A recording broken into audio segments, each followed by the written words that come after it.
উপস্থিত আছেন বিভিন্ন সাংবাদিক কিন্তু উপস্থিত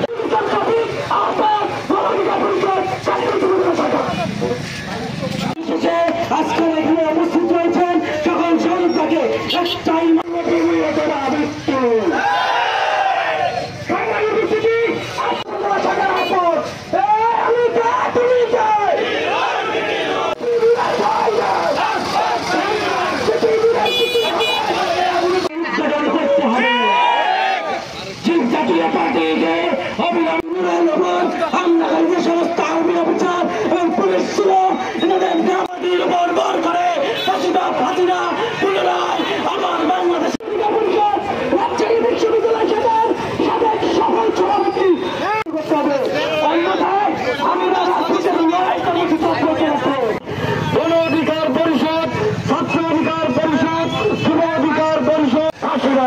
House.